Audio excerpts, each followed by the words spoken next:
What do you make of it, Watson? Huh? I believe you've got eyes on the back of your head, Holmes. Well, I have a well-polished coffee pot in front of me. Mrs. Hudson said it was left last night while we were out. What do you make of it? Ah. Well, his name, at least, we know. I think Dr. Mortimer is a successful, elderly medical man. Well esteemed, since those who know him gave him this mark of their appreciation. Yeah. I think he's a country practitioner, does a good deal of visiting on foot. Friends of CCH. I should guess that to be the local hunt. Oh, bravo. Bravo, Watson. You know, I am bound to say you habitually underrate your abilities. It may be that you are not yourself luminous, but you are a conductor of light. Some people, without possessing genius, have a remarkable power for stimulating it. I confess that, my dear fellow, I'm very much in your debt. Thank you. But I am afraid that most of your conclusions were erroneous. H. Surely, hospital. CC suggests Charing Cross. I mean, if so, I would postulate a young man, under 30, amiable, absent-minded, unambitious, and the possessor of a dog. May I see the stick? What? Oh. Thank you. Yes.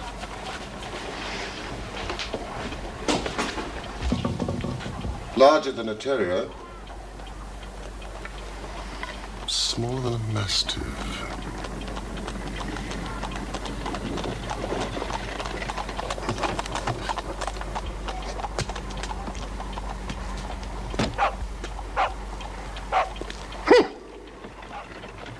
I was right. A curly-haired spaniel. Oh. Dr. Mortimer? Thank you, sir. Thank you. I wasn't sure whether I'd left it here or at the shipping office. The SS Gibraltar UC docks today at Tilbury. Ah. You interest me very much, Mr. Holmes. I'd hardly expected so dolichocephalic a skull, or such well-marked supraorbital development. Would you have any objection to my running my finger along your parietal fissure? Please, Dr. Mortimer. A cast of your skull, sir, until the original becomes available.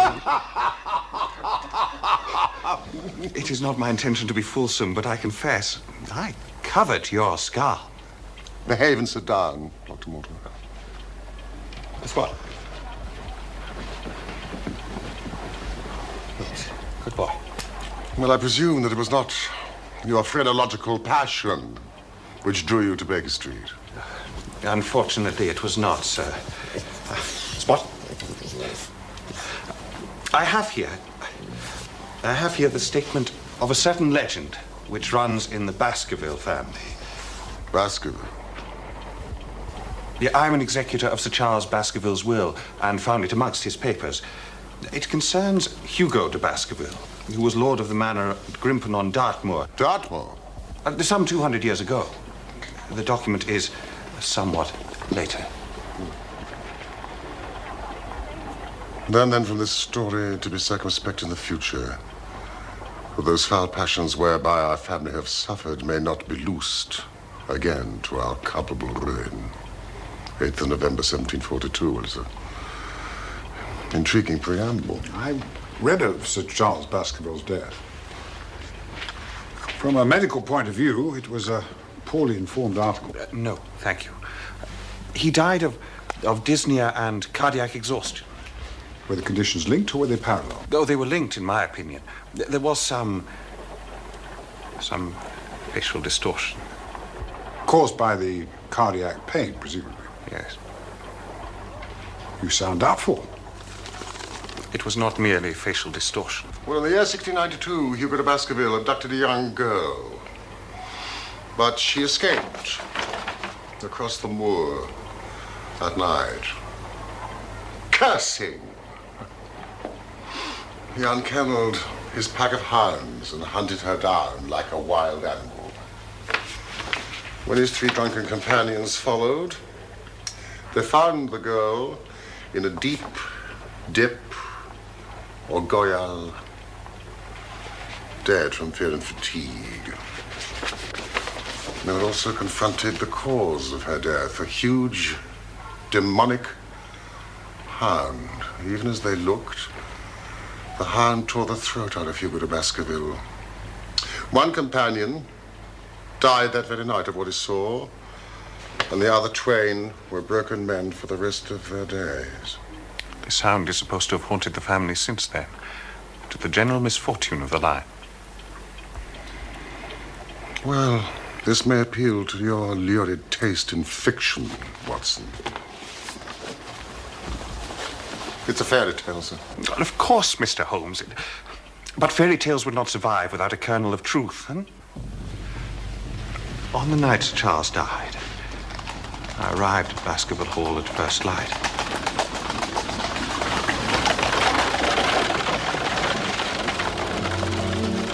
I shall tell you what I found.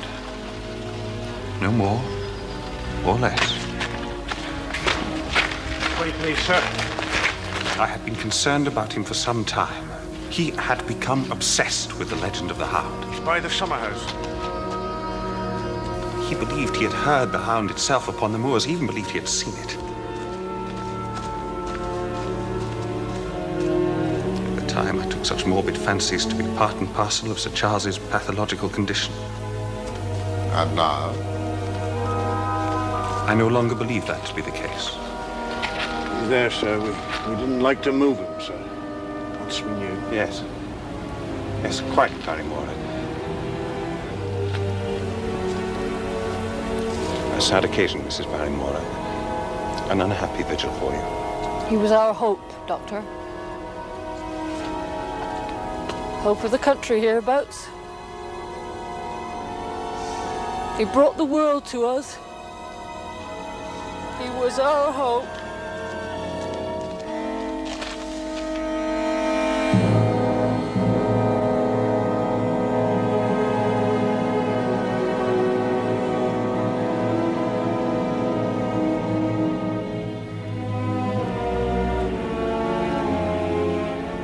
Before Sir Charles ran up the alley, he had evidently stood at the gate for at least 10 minutes. How do you know that? The ash had dropped twice from his cigar, and there were also 3 spent matches. Press me, Dr. Mortimer. Was there anything else? Yes.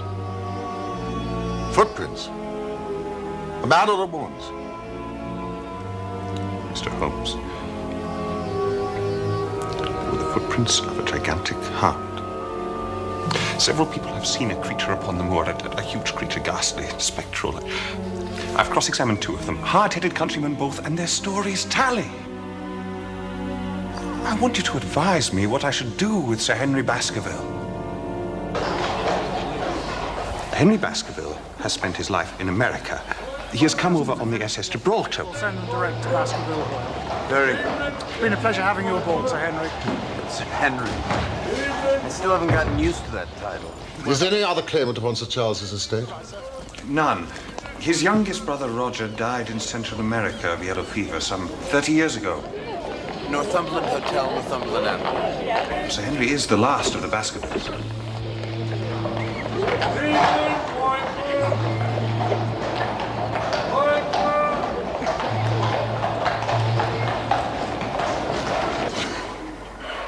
Why did you not consult me immediately? There is a realm in which the most accomplished detective is helpless. There are certain things here which are impossible to reconcile to the settled order of nature. Yes, well, if you believe this to be supernatural, you'll find more help from a priest.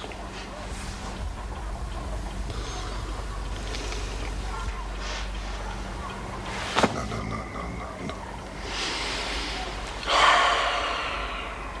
How can I assist? And I'll have an answer, damn it! He's in a stir, sir. About his boot.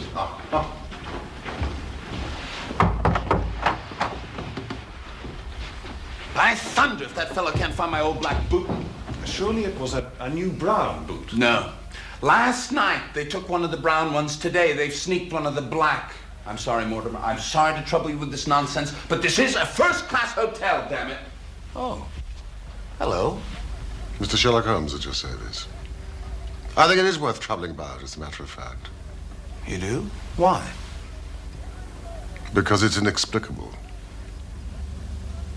Good. That's good.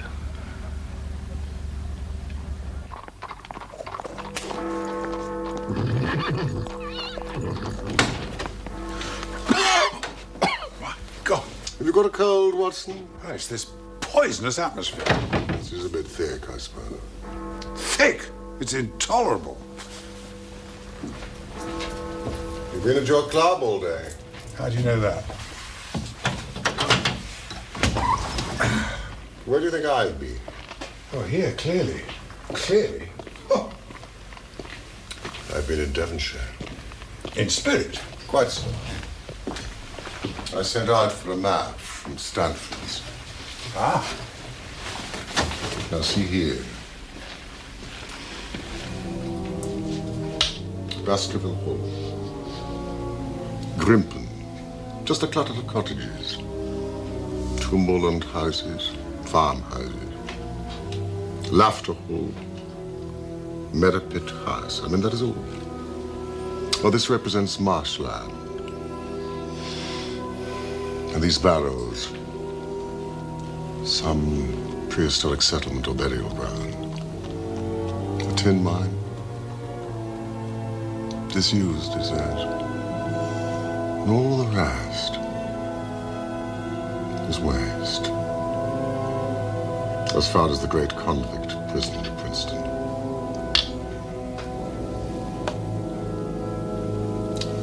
It is a worthy setting if the devil did decide to dabble in the affairs of man.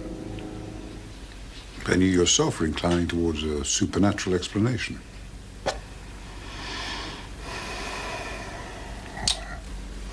You'd better send word to Dr. Mortimer that we breakfast with him tomorrow. It arrived by post this morning.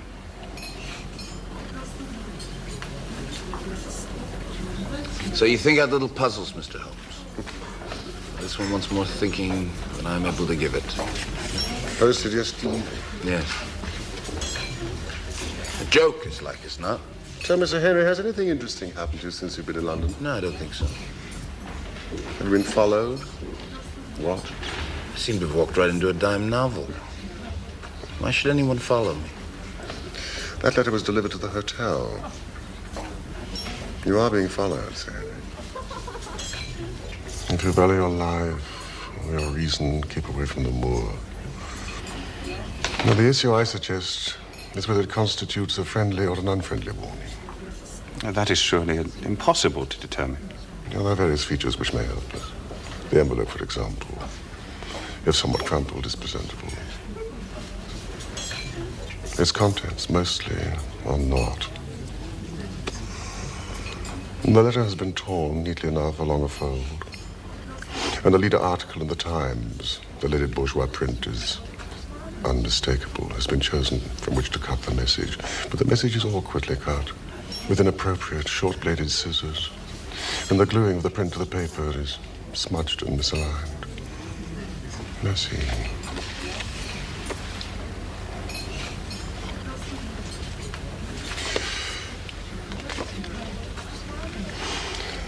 Only half a sheet of paper, and yet the watermark is clear. Huddeston, Quayle. You will find that paper in 100 middle-grade hotels, but not, I think, here. A first-class hotel would have paper of a greater weight. The ink is institutional. That also suggests a hotel. Yeah. What can we determine from this? Pocket flap.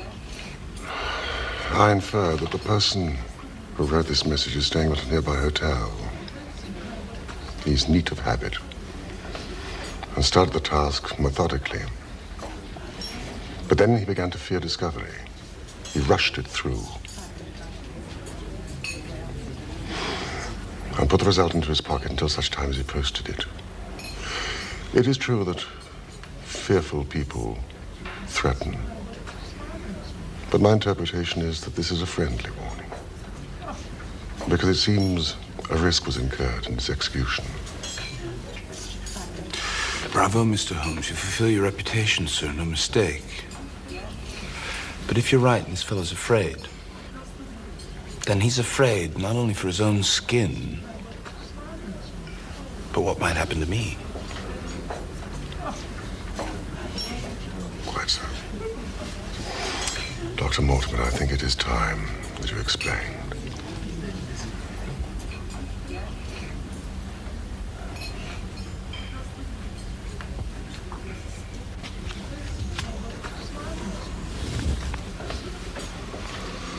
Well, now you know the facts, Sir Henry. The question is whether or not you should go to Dartmoor. There's no devil in hell, nor no man on this earth who's going to prevent me from going to the home of my own people. Then we'll see how we can mitigate the danger. You really believe there's danger? I think that if there is, then it is considerable. You certainly cannot go alone. Dr. Mortimer returns with me. He has his practice, and he lives many miles distant. You'll come yourself? I have to stay in London, a blackmail case. I recommend my friend Watson.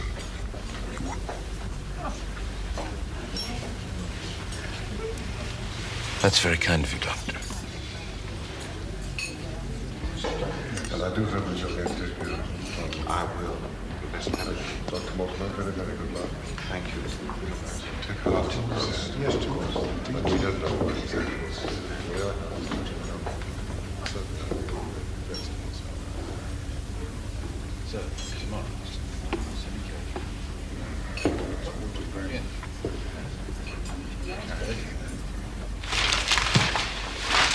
What?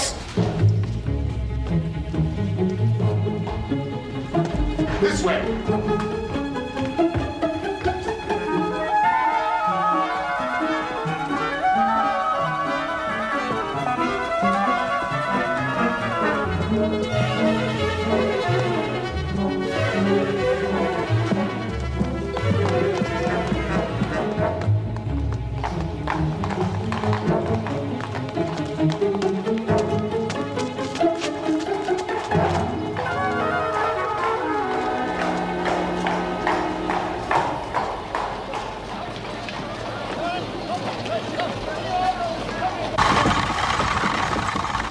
Who was that man? I have no idea. Well, how did you know someone had been following Baskerville? How else did they know so immediately where he was staying? At least they will not continue to follow him now.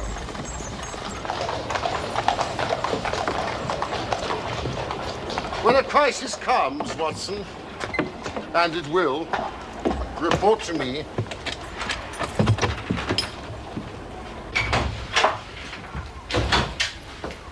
Watson, do you know what the residue of Sir Charles Baskerville's estate was? No, I don't. Close on $1 million. A stake for which a man might play a dangerous game. Such a sum has a definite materiality. And yet, to all things in heaven and earth. We are men of science, Holmes. And yet.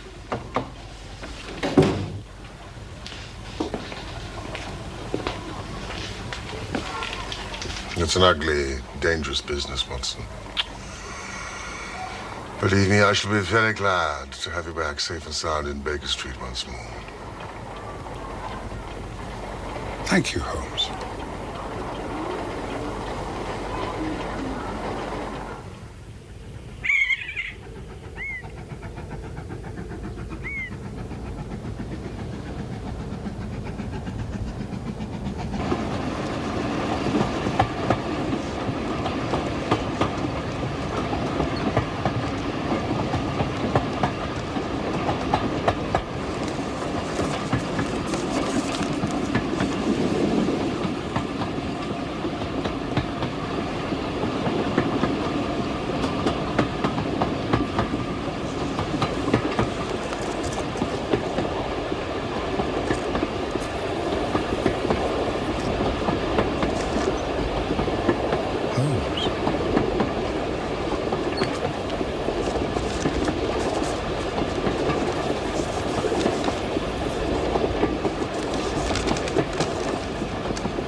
My dear Watson, I will not bias your mind by suggesting theories or suspicions.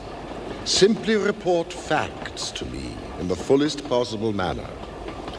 Concentrate your attention upon the following.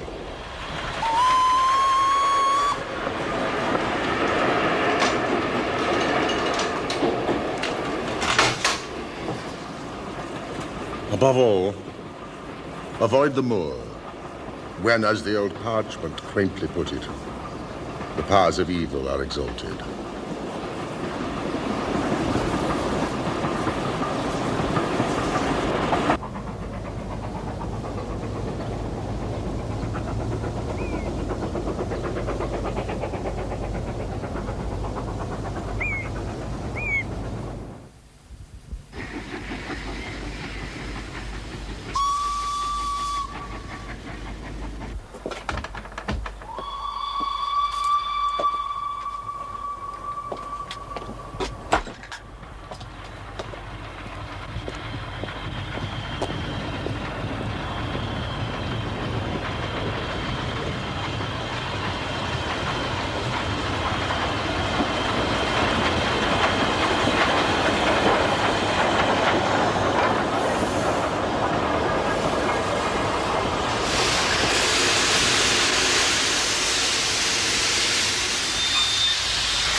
What is this packet? Convict, escaped from Princetown, sir. Out 3 days now. Well, been watching all over, but they ain't seen no sign of him. Farmers don't like it. Who is he?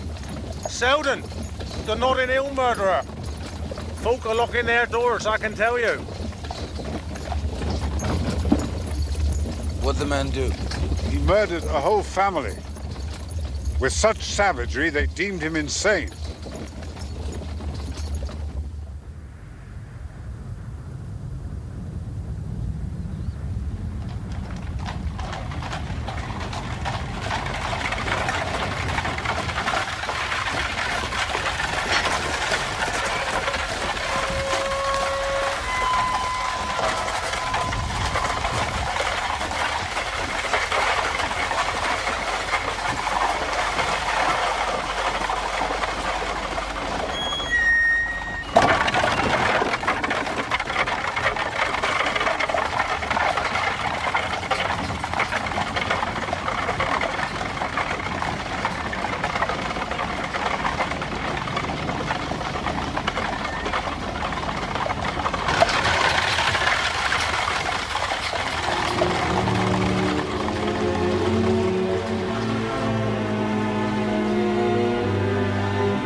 Welcome, Sir Henry.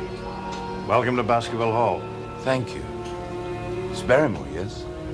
At your service, sir. Mrs. Barrymore? Madam?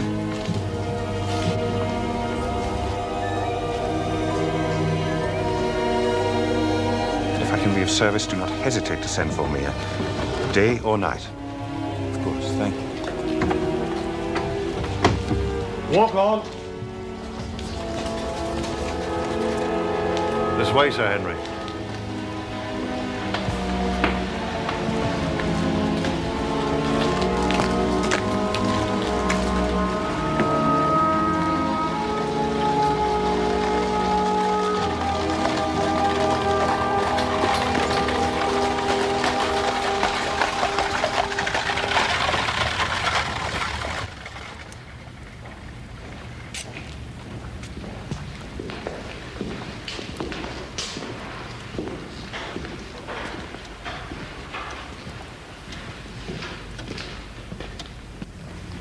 500 years of us. Just as I imagined it. Too much as I imagined it. This place needs the products of Messrs. Swan and Edison. But I suppose I can tone down to it.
Excellent meal, Barrymore. Please thank Mrs. Barrymore for us. Thank you, sir. Shall be pleased you enjoyed it. Well, Dr. Watson, shall we?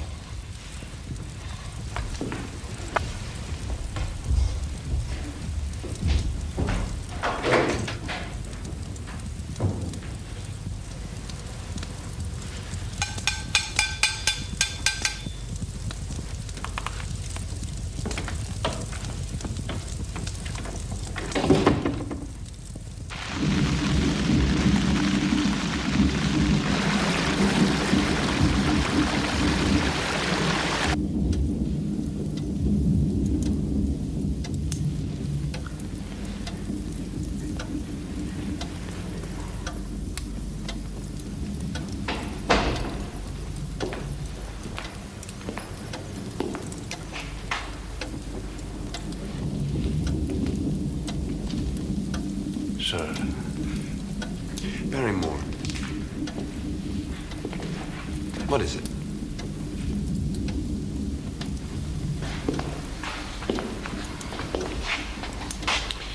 Sir, my wife and I will be happy to stay with you until you've settled in and made your arrangements. But your family's been with us for generations. Sorry to start my life here, breaking an old family connection. Thank you, sir. My wife and I were much attached to Sir Charles, and his death. We feel that nothing can be. We feel we shall never be easy here at the Hall, sir.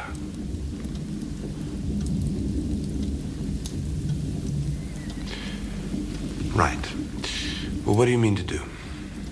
Oh, Sir Charles's generosity has given us the means to set up in business in a small way, sir.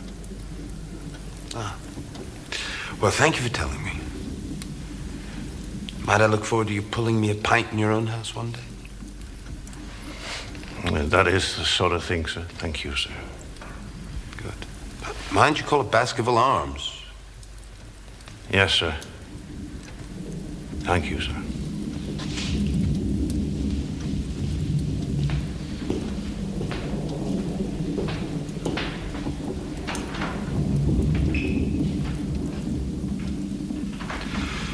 That man is frightened. Yes.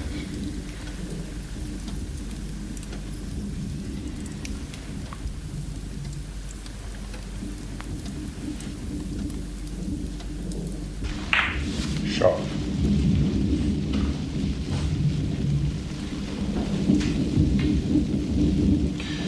Turning into a rough night. I shall walk over to the post office at Grimpen in the morning. Ah. I'm sorry, but Holmes asked me not to let you leave the house without... Doctor, this shall take care of any dog that I may meet in your absence. even armed. All right. Tomorrow morning she'll find me at home. I'm safe at home, am I? That's what Holmes believes.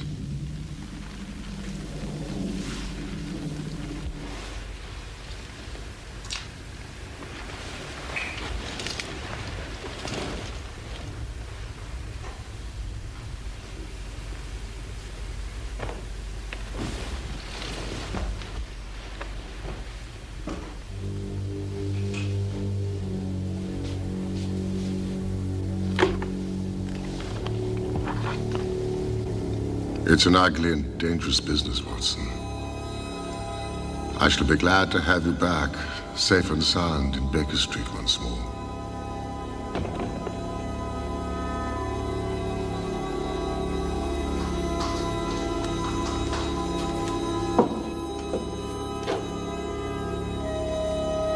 It's a realm in which the most accomplished detective is helpless. There are certain things here which are impossible to reconcile to the settled order of nature.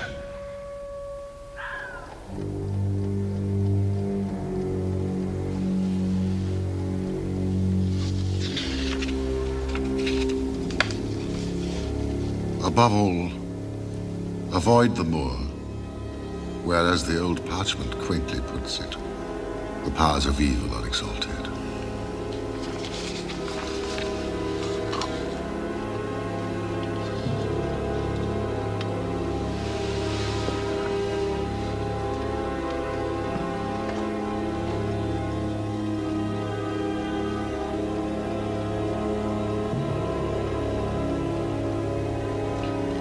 Do you know what the residue of Sir Charles Baskerville's estate was? Close on 1 million. Such a sum has a distinctive materiality about it.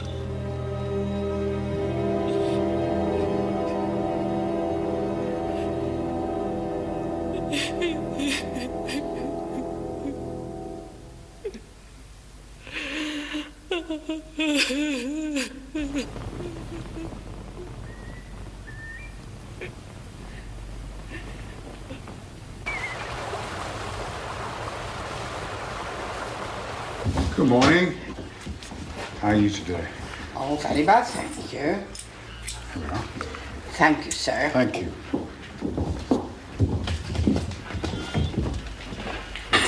Goodbye. Goodbye, sir.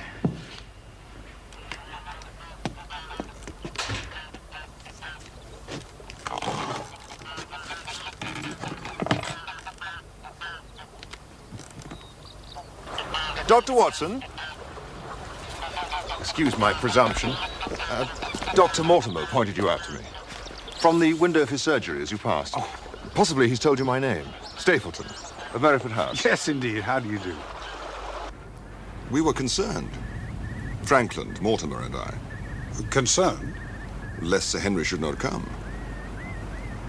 You know the legend of the fiend hound. We thought it might seize his imagination just as it seized poor Sir Charles's. How is Mr. Sherlock Holmes? Dr. Watson, you are here.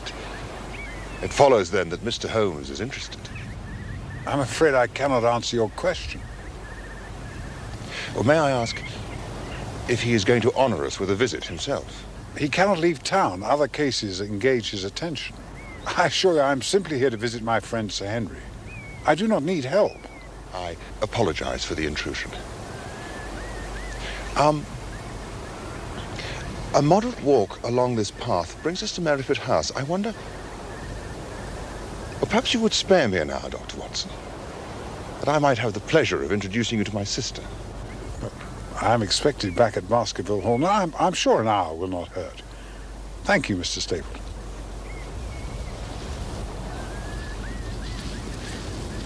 It was entomology, was it, that brought you to the moor? Indeed. Although I delight in it for its own sake, it is so vast, so barren, so mysterious. Well, there, for instance. What do you make of that? It would be a rare place for a gallop. That is the Great Grimpen Mire. False step there means death, to man or beast. Well, only yesterday I saw one of the moor ponies wander into it. He never came out. I could see his head for quite some time, straining out of the bog hole. It sucked him down at last. And even in the dry season, it is a danger to cross it, but after these recent rains, it is an awful place. And yet, I can find my way to the very heart of it and return alive. Well, why should you wish to visit such a horrible place? You see the low hills there beyond it? They're really islands.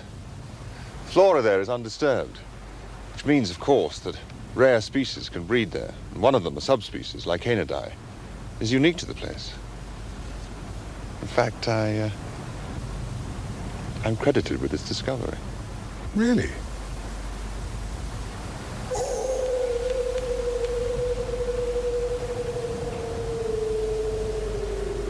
The moor is full of noises. What was it? The peasants say it is the hound of the Baskervilles calling for its prey. You don't believe such nonsense, surely? Did you ever hear the boom of a bittern? No. The bird is said now to be confined to certain Norfolk fens, but why not here? I've heard its cry described as being something between a foghorn and a soul in torment. What do you think? Ah. Hyale.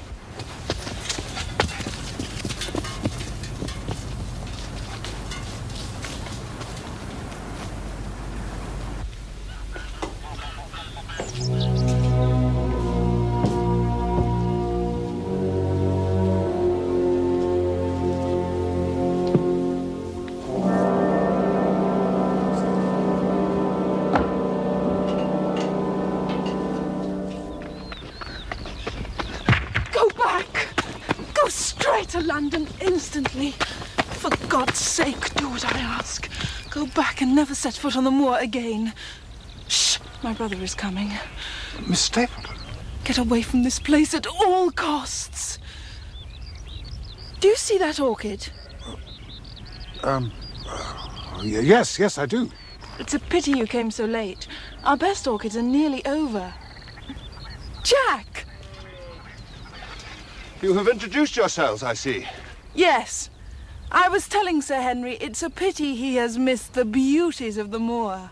Oh, were I Sir Henry, Miss Stapleton, I'm sure I would not miss your beauty, but I'm afraid I am not. Sir Henry, that is. Merely his friend, my Dr. John Watson at your service. Did you catch your butterfly? No. Hyale flies like a witch, I'm afraid. Ah, there. Oh, yes. You must forgive and forget my foolish outburst, Dr. Watson. I cannot forget, Miss Stapleton. You must! Sir Henry is my friend. His welfare is a very close concern of mine. Tell me why you are so eager that he should return to London. You know the story of the hound. I do not believe such nonsense. But I do. If you have any influence with Sir Henry, take him away. I fear that unless you can give me more definite information than this, it would be impossible to get him to move. I cannot say anything definite, for I do not know anything definite. Miss Stapleton, I would ask you one more question. If you meant no more than this when you first spoke to me, why were you so eager that your brother should not overhear what you said? There is nothing to which he or anybody else could object. My brother is very anxious to have the hall inhabited. He thinks it's for the good of the poor folk upon the moor. He would be very angry if he knew I had said anything which might induce Sir Henry to go away.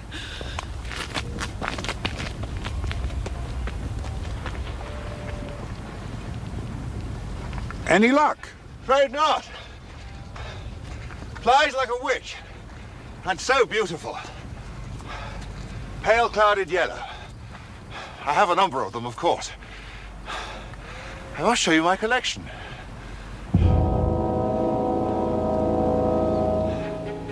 The English Lepidoptera are my field. I have made a particular study of those insects which inhabit the margins of heath and marsh.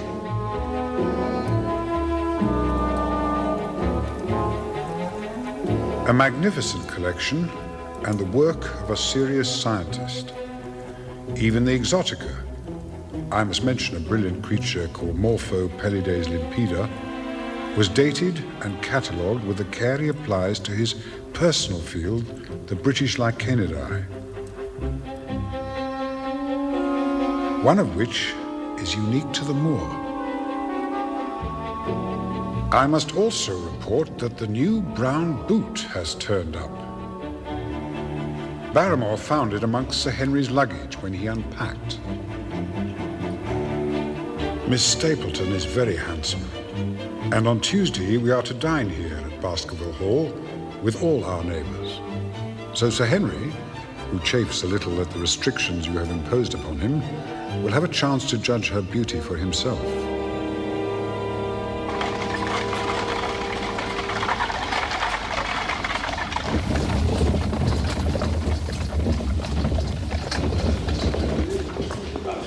We are also to meet Dr. Mortimer's wife, and the old vicar of Grimpen, who is very shy, they say. And Mr. Franklin, an amateur astronomer of some note, who has a reputation of being litigious to a fault. A red letter day. Law is law, and I mean to teach them. I have established a right-of-way slap through the middle of old Middleton's Park. Case decided today. We must teach these magnates they cannot ride roughshod over the rights of commoners. Case decided today. Today, Mr. Franklin. Today, sir. Why do you ask? They're saying in Fernworthy that you've had the wood there closed to the villagers. Also today. A red letter day, as I said. True, sir. I shall be burnt in effigy tonight in Fernworthy, but I have the case against them. Infernal people seem to think there are no rights of property. They can swarm where they like with their picnic papers and bottles. But why should they complain? No one goes to the wood now. They have to cross the moor to get to it. No one will cross the moor. And why is that, sir? You've surely heard. The hound walks abroad upon the moor. The hound of the Baskerville, Sir Henry. I've heard. Is it a phenomenon you believe in yourself, Mr. Franklin? Ask the vicar.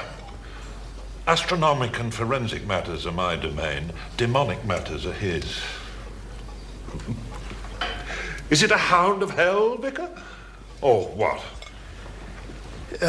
Yes. An interesting question.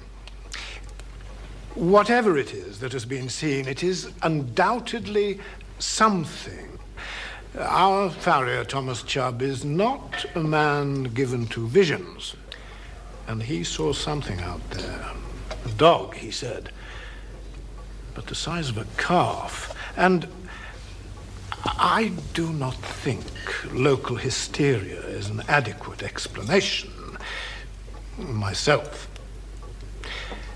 I pray nightly that it remove itself from us, whatever it is, and that we all may sleep the more soundly. Yes. I believe it is Selden the murderer who frightens the folk. In Grimpen, they believe he is still upon the moor. We are too ready to condescend and attribute superstition to these poor people when they are in fact subject to a natural and sensible fear. Bravo, Miss Stapleton. Bravo. This hellhound's existence would not survive a court of law. Mere hearsay. Bring the thing before the bench in the full blaze of jurisprudence, say I, then I will believe in it.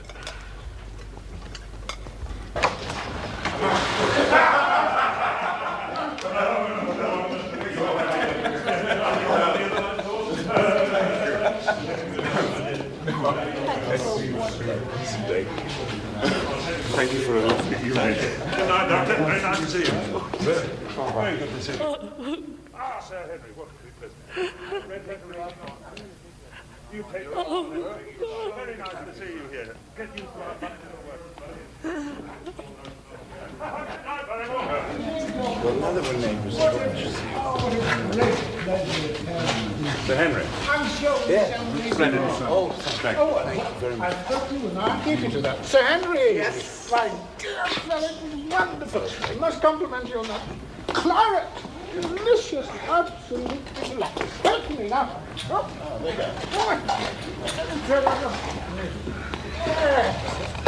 Oh, dear chap. Good night.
Yes.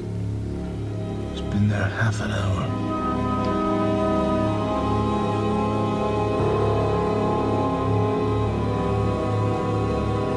What's he doing? I don't know. Look! Out of the moor.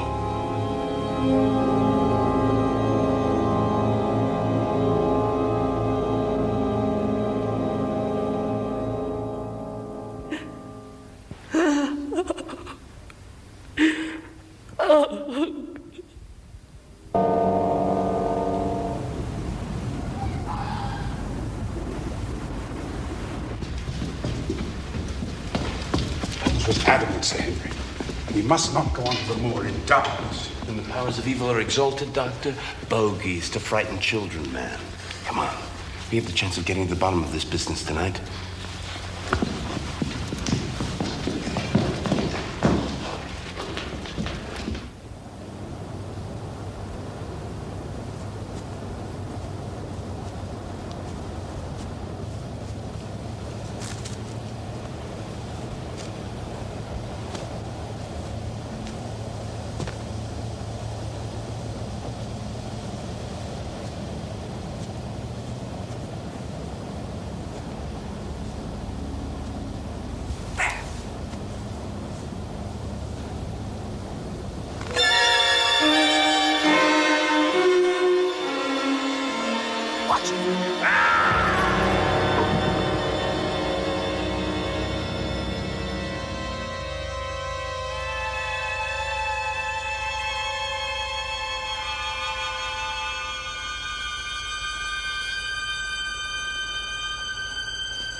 You all right? I thought to shoot, but I couldn't. Come on.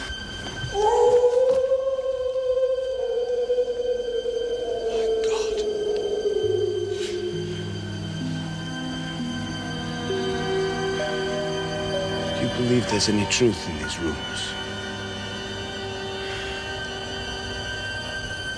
Look! What is it? Barrymore? It's not seldom, at any rate. We were followed in London, and we're followed still. Come on. Let's get back to the house.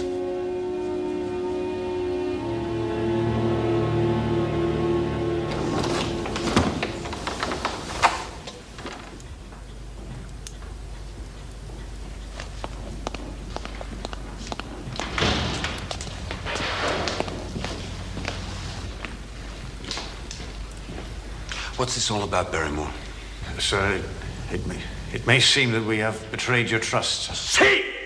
Damn it, Barrymore, you have! Sir, it's no fault of his, sir. He didn't want it, it's me. It's me and mine. The poor creature came to me for help, sir. How could I refuse after what they have done to him?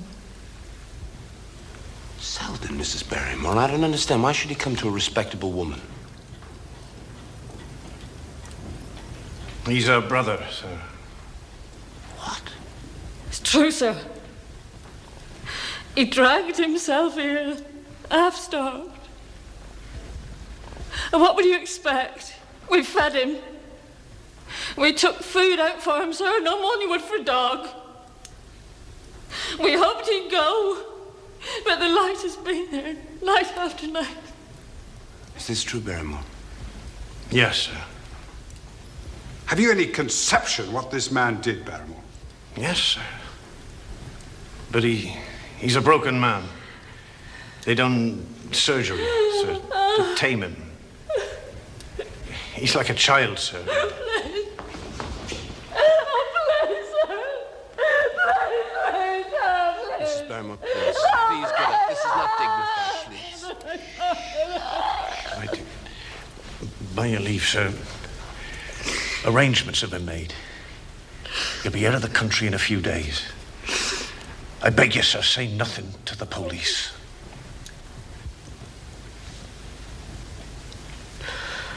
What do you think, Doctor? You say he's harmless now, Barrymore. Yet he threw a rock at us. As a child might throw stones, sir. The murderer's heart has gone out of him.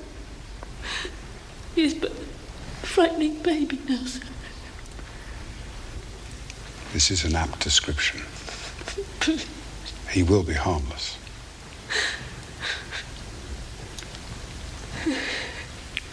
Very well. Please take your wife to your room. We'll say nothing about this matter.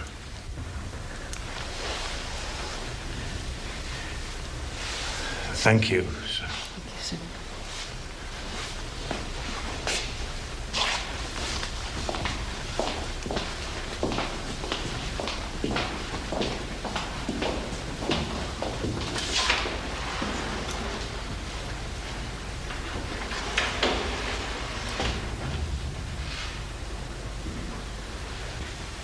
I thought we had a chance of getting to the bottom of this business. All we seem to have done is compound a felony.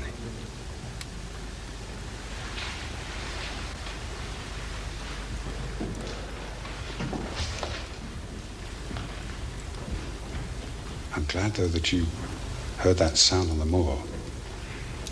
I was beginning to think I'd dreamt it. I was in the territories once. I heard wolves up there. But nothing to freeze the blood like that sound tonight. Are you convinced it's a hound? I am. I would to God Holmes was here. Why does he not come?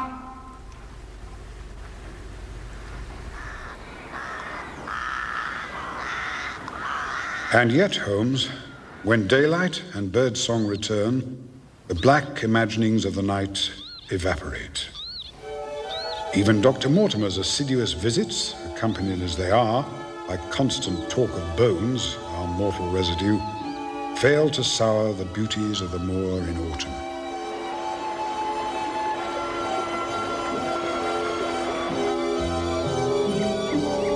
We are, however, still far from the heart of the mystery. The question which most persistently nags at me is who is the man on the tor? With his identity known, I feel we should have the key to this fatal riddle within our grasp. This is a rather nice piece of cloth. I picked this up in Baltimore, but I never wear it. Meanwhile, I have discovered a streak of amiable tender-heartedness in my host. Oh, this. So guilty did he feel at nearly shooting his servant's murderous brother-in-law that he has given Barrymore many of his excellent American clothes. Determined, as he now is, to play the role of English squire in dress as in anything else. Much too American, and I'm turning over a new leaf. You take it. Thank you kindly, sir.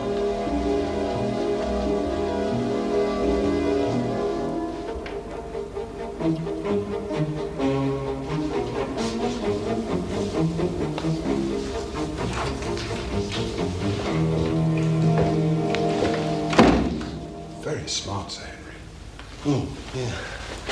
Well, I'm going to stroll over to Maripet House. I thought I'd invite Stapleton and his sister, or rather, I should say, Miss Stapleton and her brother to luncheon on Monday. Well, I know you won't want me to come with you there, but Holmes insisted that... Now, look here, my friend. Holmes could not have foreseen certain developments. You'd make a very civil gooseberry, but no. I'm afraid I have to go alone.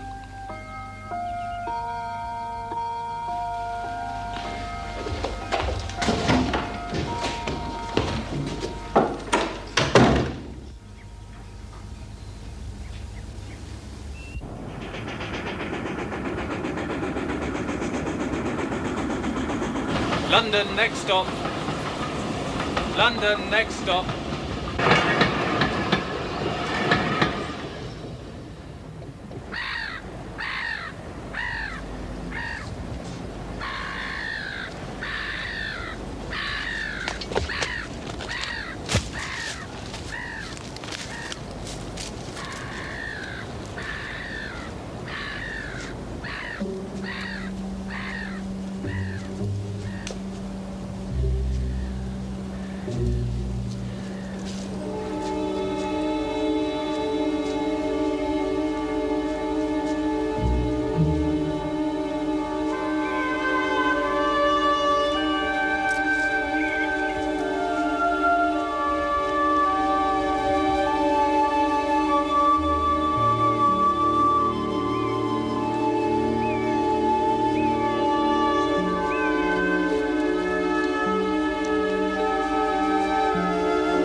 Baskerville!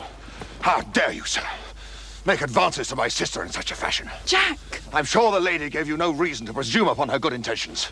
We welcome you into our circle, sir, and you repay the hospitality by forcing your disgusting attentions upon her. No, but I assure you, sir, my intentions Away, are sir! honorable. Away to the hall! Beryl! Come.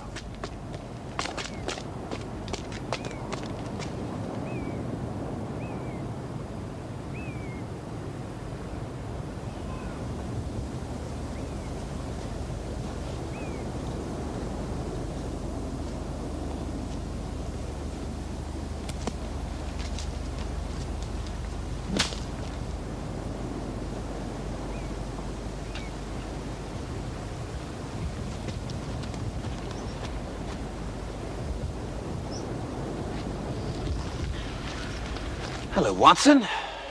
Where have you dropped from? I took it upon myself to follow you. I'm afraid my duty to Holmes overrode my tact. I see. Well, I hope they're not selling tickets in Grimpen. I assume you saw what happened? Mm-hmm.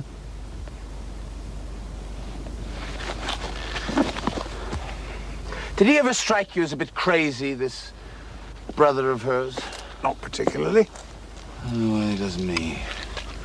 What's he getting so heated about? What objection can he have to me as a brother-in-law? I mean, he can't object to my worldly position, so... It's gotta be me myself. Oh, I don't know.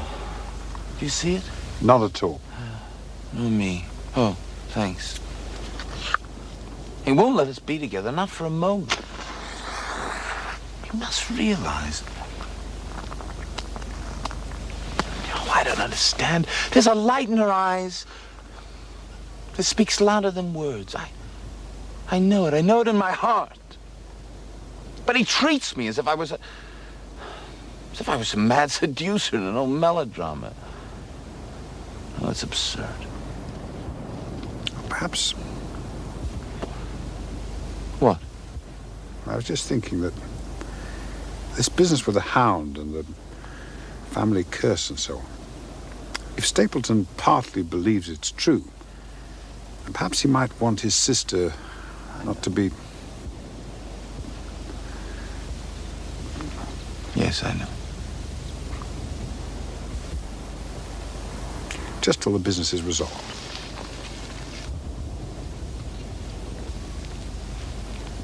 Yes, of course.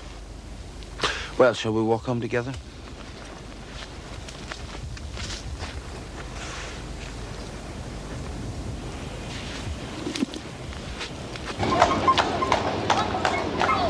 The Royal Observatory, please.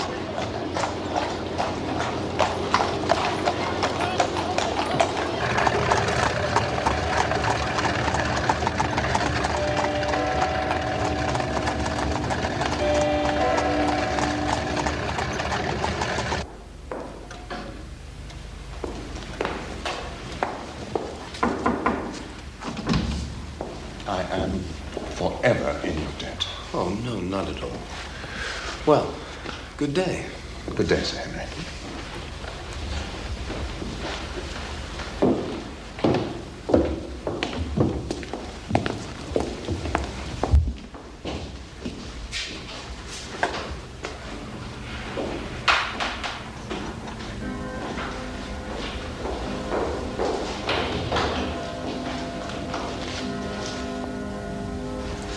Well, well. What happened? Stapleton. I still think the fellow's crazy, but he's just given me the most complete apology a man's ever likely to receive in his life, and he's invited us to dinner tomorrow. Friday, indeed. Good. I look forward to it. Ah, the post at Grimpen. Just so.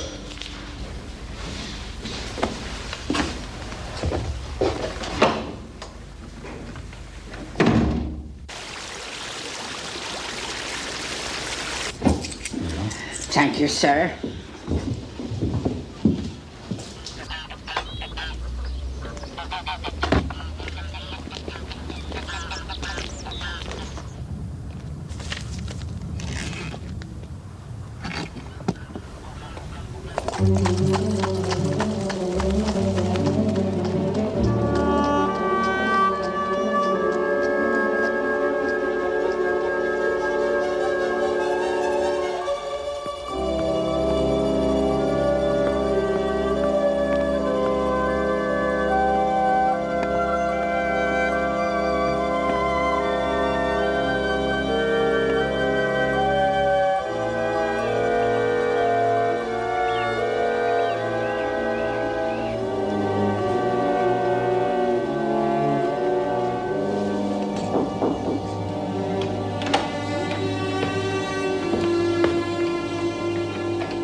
May I have a word, sir? Of course. You've been very good to us, sir, and I should like to do the best I can for you. It's something I found out, sir. Yes? We found it after the inquest. And told a mortal soul, didn't know how. About Sir Charles's death, sir.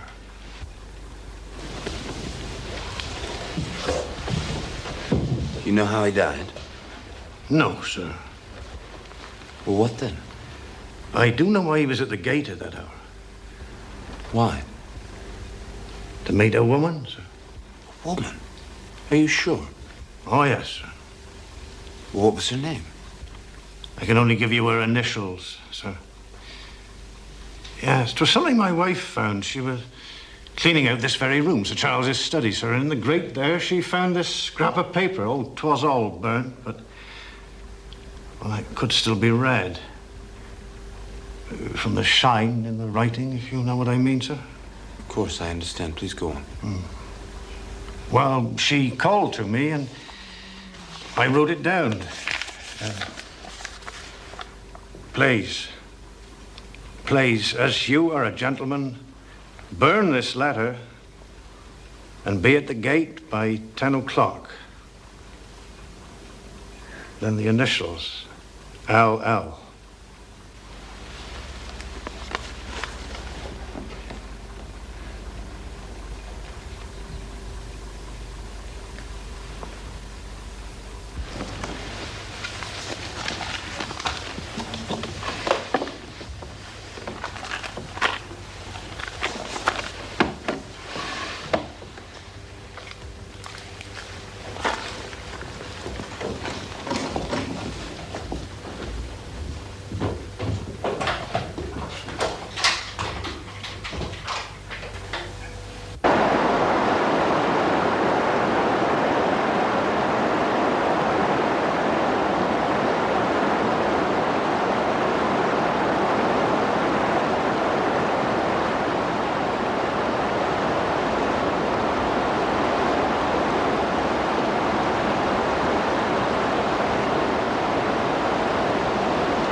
Mr. Franklin? Come along up. I shall order you tea. Thank you. You're here to solve the Baskerville mystery, are you not? Well, I have a telescope. I see things on the moor. Surely you should know about them.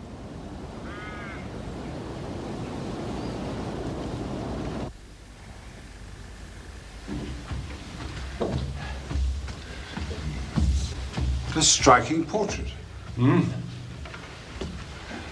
Laura. Your daughter, Mr. Franklin. Yes.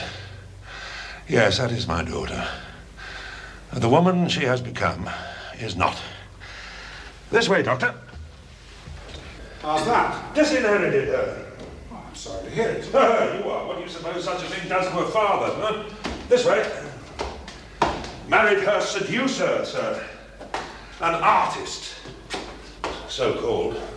Not that artist. That artist earned his living. Her artist was too grand to earn his living. Artist? Wastrel. Lyons. Fella called Lyons. Ever heard of him? No, actually. Laura Lyons. Nobody has. After her money. My money. I was burnt in effigy in Fernworthy last week. You predicted that, I remember. Exactly so, because I know the slackness of authority hereabouts. The case of Franklin v. Regina will bring the matter before the attention of the public. I told the police they would have occasion to regret their treatment of me, and already my words have come true. How so? I could tell them what they're dying to know. But you're not going to. Certainly not. It's a case of poaching. Poaching? Fiddlesticks. The convict, sir. Selden, the mad stabber. You don't mean to say you know where he is? Near enough. It has never occurred to the police that the way to catch the man was to find out where he got his food, and so trace it to him. Barrymore. His food is taken to him by a child. A child? Why not? I have observed the child for more than a week. It is in the nature of children to form perverse allegiances. But surely it's more likely to be the child of a moorland shepherd taking him his lunch. Flocks move. Quick! Dr. Watson, quick. Yes, I see him.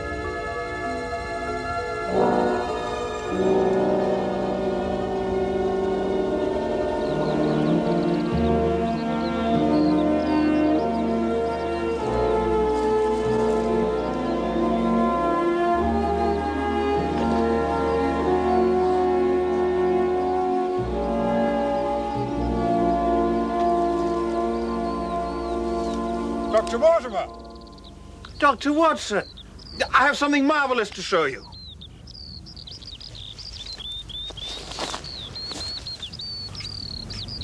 Isn't it beautiful? Splendid. The most complete of its kind I've yet found. I found it myself, what's more. The laborers aren't here today. It is quite beautiful.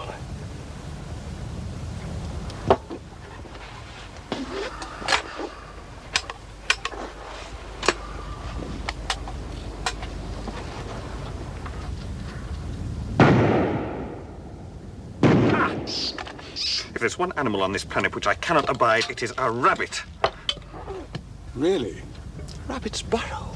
Have you any conception of what a family of rabbits can do to the chronology of a dig in a single night? You are on your way to the necropolis. I could show you round if you like. The necropolis? Most people think it a Neolithic village, but I have reason to believe it a burial ground. Some most interesting features. I should be glad of your company. There's someone bivouacked near there. Who is it? It's the man who's been at Sir Henry's heels since he landed here. I can't think his motives are benevolent. So, if you come, I should be obliged if you bring that gun you handle so well. There may be some danger. If there's to be danger, then 2 guns will be better than 1. Yes. Do you know Laura Lyons? Old Franklin's daughter. Yes, she's a patient of mine. She lives in Coombe Tracy. He's cut her off, you know, without a penny. Do you know if she was acquainted with Sir Charles? It's possible. After her marriage went wrong, she was able to set up for herself in a small way, as a typist. Sir Charles may have made that possible. He was a man who fostered many good causes. She may have been one of them. What sort of a painter was Lyons? Oh, brilliant.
Watson is a laughter whore. Perhaps it is you who's been dogged by this secret man, and not Sir Henry at all. What do we do? I intend to wait. Spot.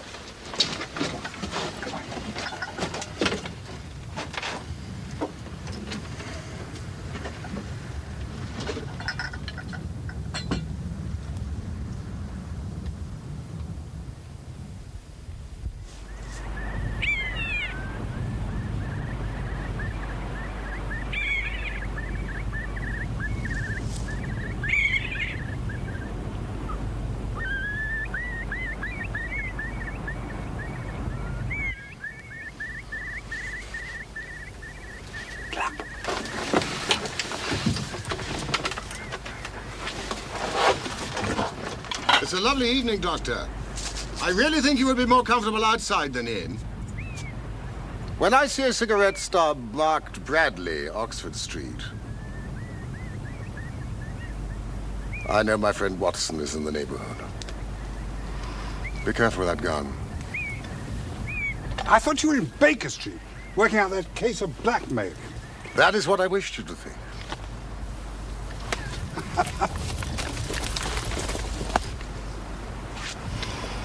I've deserved better at your hands, Holmes. You use me and do not trust me. Now, my presence would have warned our very formidable opponents and put them on their guard. It was essential that you and Sir Henry believed me to be London all the time and behaved accordingly. Dr. Mortimer. Mr. Holmes. How long have you been in Devon? I fancy you saw me on my second night, when I was foolish enough to show myself against the moon. Huh.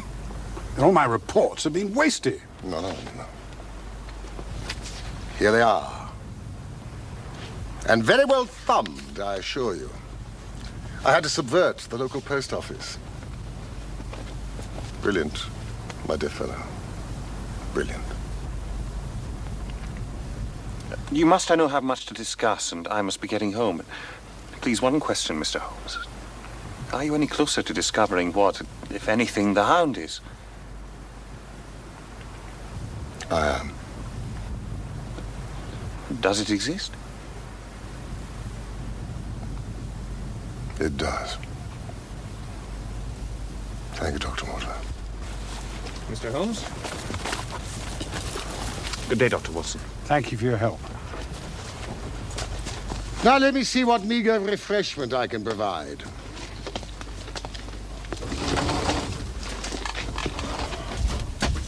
Cartwright, the little chap from the express office. I brought him down with me to look after my simple wants. A loaf of bread and a clean collar. I've discovered that there's a woman living in Coombe Tracy with the initials LL. Ah, yes, Franklin's daughter, Laura Lyons. Our researchers have been running along the same lines. Did you know that she's seeking a divorce from her husband? But she lacks the means to carry it through. It is a costly business. Do try my steel. Ah. Dr. Mortimer thought that Sir Charles might have been a discreet benefactor. Really? That's interesting. Please, Watson.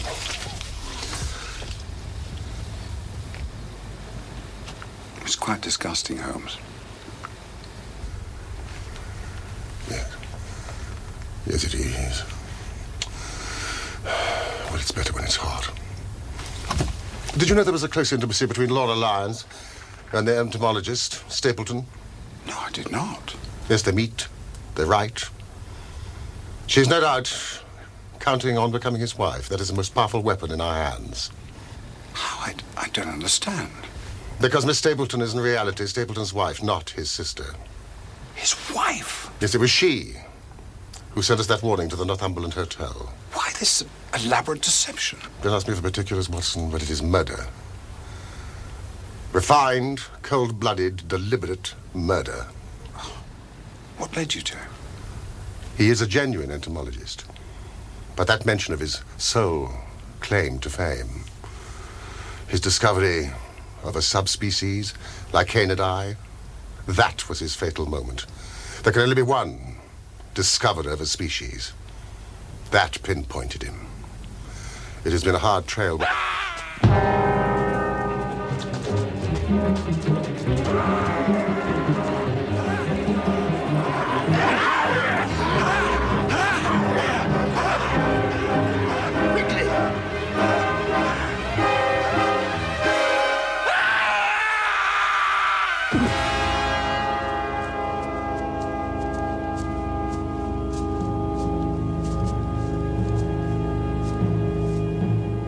It's Sir Henry.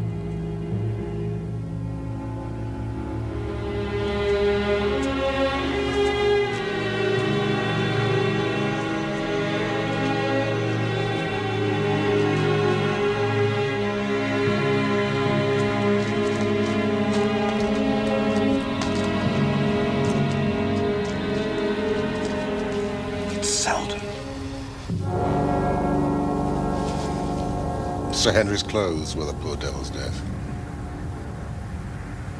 Poor devil indeed. It's only a half-life in truth. No one must know for the moment. We must hide the body.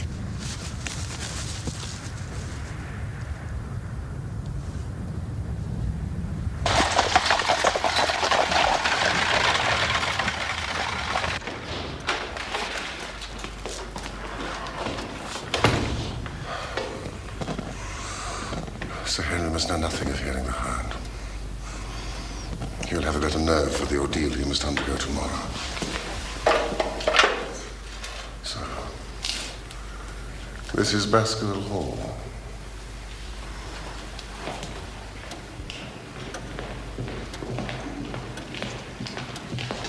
One moment, Wilson.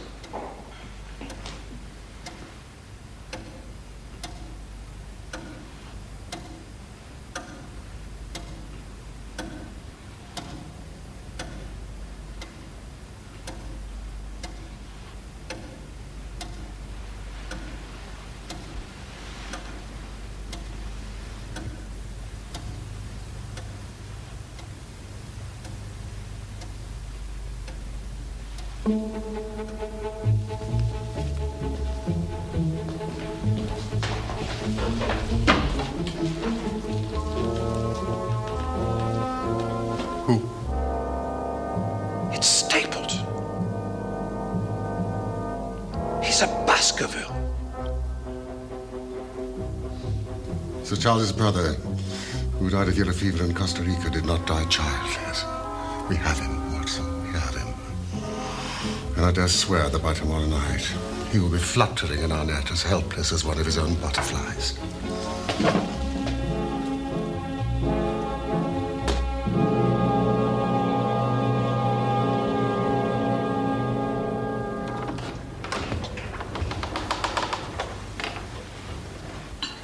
I fear that Watson and I must go to London.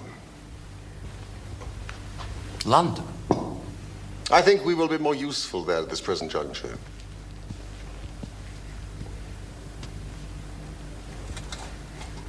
Excuse me. Might I have some fresh coffee? Certainly, sir. But I thought you were going to see me through this business.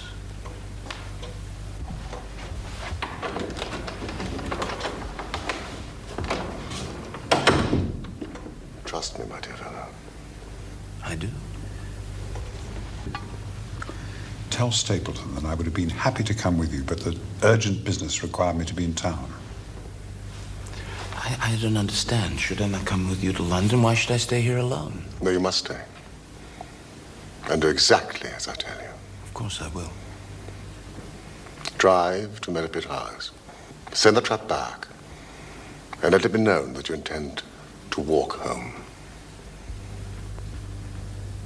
Across the moor. At night. If I had not every confidence in your nerve and courage, I would not suggest it. It is essential that you do this. Then I will do just what you say. Take the path. Exactly on the path. From Merripit House to the Grimpen Road. It is your natural way home. And when do you intend to leave? Immediately after breakfast. Thank you very much. Sir.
Mrs. Lyons? Yes? So, you admit that you asked Sir Charles to meet you at the gate at 10 o'clock, but you say that you did not keep the appointment. I did not. You do realize that was the very hour of his death? Is that an accusation, sir? I'm only asking if you can forge a connection between the two events. There is no connection. Mrs. Lyons, we believe this to be a case of murder. And the evidence may implicate not only your friend, Mr. Stapleton, but his wife as well. His wife? Mrs. Lyons, the person who has passed for his sister is really his wife. His wife?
Mr. Holmes.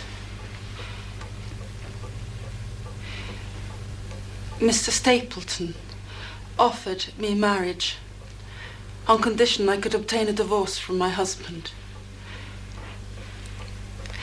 He told me he... Oh, he has lied. He has lied and lied and lied. Why should I preserve faith with him who never kept any with me? Ask me what you will. There is nothing I shall hold back. You have said Sir Charles helped you to set yourself up as a professional typist. Presumably that was after your husband deserted you. Yes. Sir Charles knew my father would not help me. One thing I swear to you. When I wrote the letter, I never dreamed of any harm to the old gentleman who had been my kindest friend. I entirely believe you, madam. And Sir Charles used Stapleton as an intermediary? He did not like to be seen to be doing good. And the letter that you sent to Sir Charles on the day of his death? I needed money for my divorce. I had heard he was leaving for London. And the sending of the letter was suggested by Stapleton? He dictated it. The reason he gave was that Sir Charles would help with the legal expenses of my divorce. And he dissuaded you from keeping the appointment? And swore me to silence concerning it. He said that the death had been a very mysterious one, and that I should certainly be suspected were the facts to become known. He frightened me into silence. You have had a very fortunate escape, Mrs. Lyons. You have been near the edge of the precipice.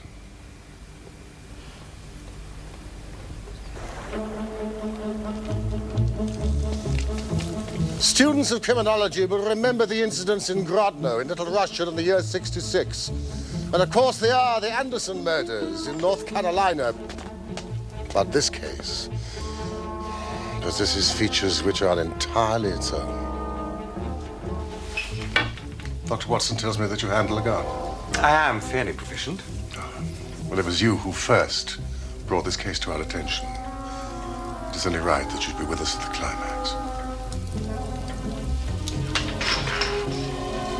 Thank you.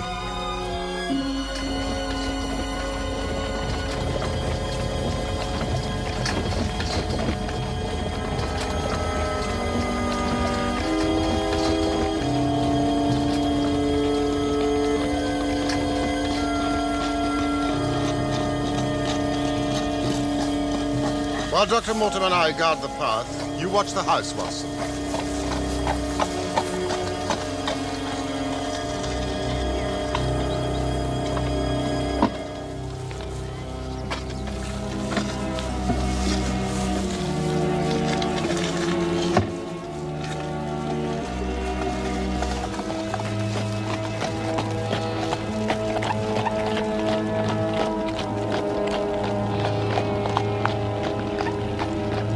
I don't like it. There's fog in the air. It's in the hollows already.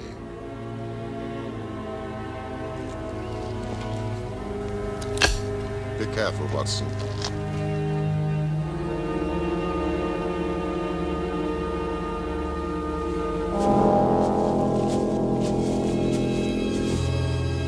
I'm so pleased you could come.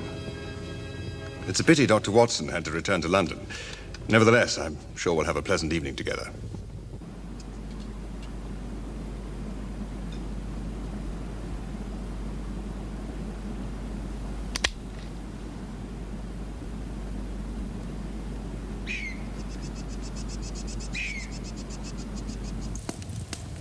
If you'd excuse me for a moment, Sir Henry.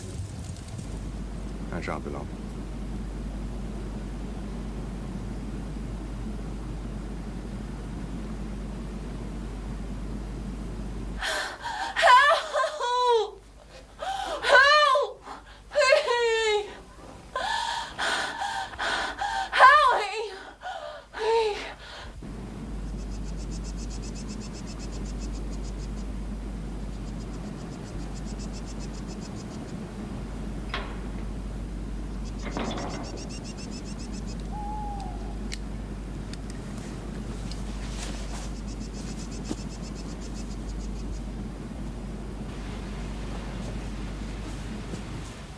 Sir Henry was still inside the house when I left. It's getting late. You say Beryl Stapleton was not there? No. I cannot think where she might be. And there were only 2 places laid for dinner. The fog is getting thicker all the time. Courage, Sir Henry. Brave it.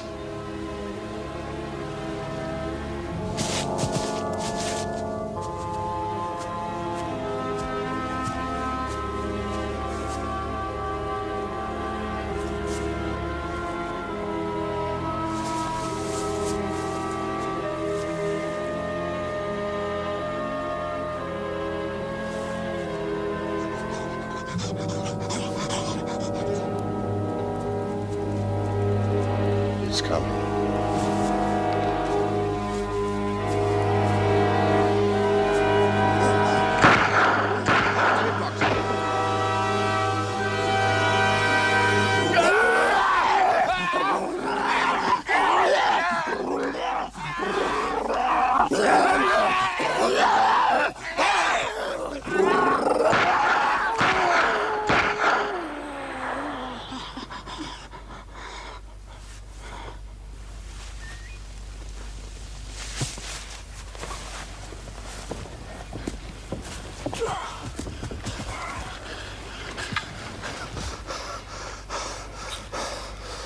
You're a brave man.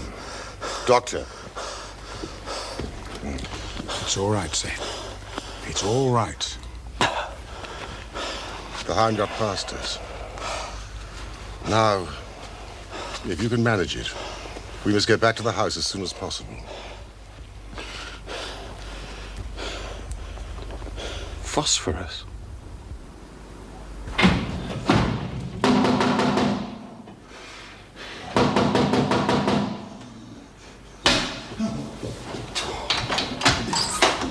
No, sir, no! Sir! I protest, sir! It's outrage! Sir, you are not allowed! What's... Stop, sir, stop!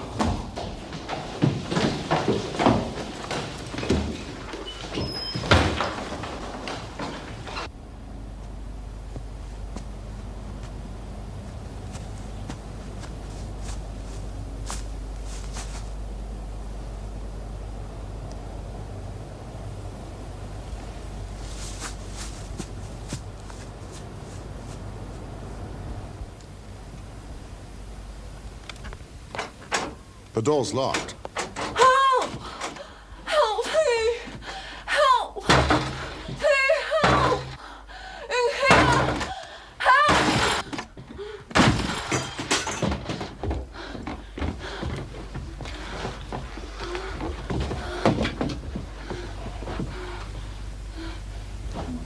She's badly hurt.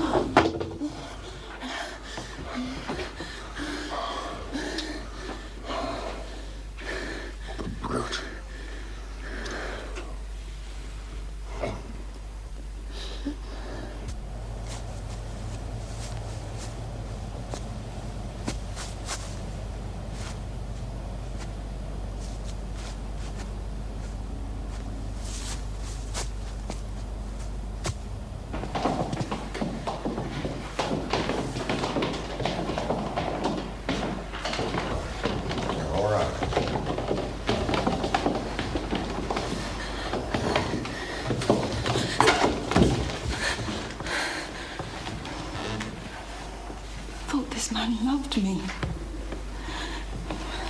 He loves nothing.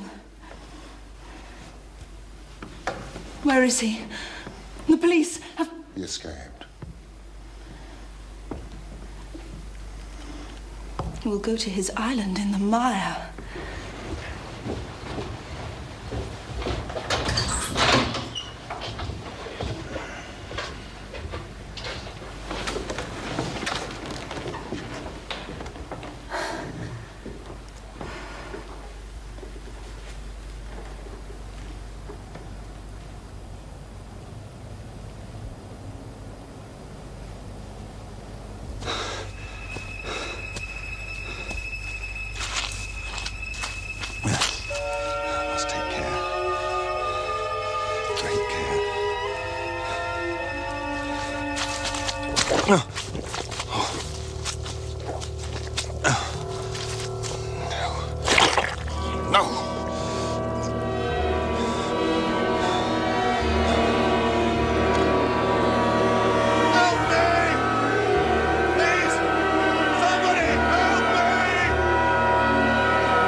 Holmes had established that Stapleton had bought the dog from Mangles of the Fulham... Ross! And Mangles in the Fulham Road in London. Ross and Mangles of the Fulham Road, London. He took it on the North Devon line and walked a great distance over the moor to his home. As we know, he eventually kennelled it at the heart of the Grimpen Mire. The Grimpen Mire. How on earth did he expect to claim the inheritance if this creature had mauled Sir Henry to death? Mauled. Very good word, Watson. Through intermediaries, Beryl Stapleton said that he intended to return to Central America and conduct his claim upon the estate from the depths of Costa Rica. Having established his identity as a Baskerville through the British authorities there. Of course, he had no interest in the estate. He simply wanted the money. What about the boot? He stole the boot, presumably, to have an article of Sir Henry's clothes to set the hound on him. That is why the new boot would not do. Sir Henry had not worn it. Watson, we are late. I have tickets for the Huguenot at Covent Garden. A little dinner at Massini's on the way. Wonderful, Holmes.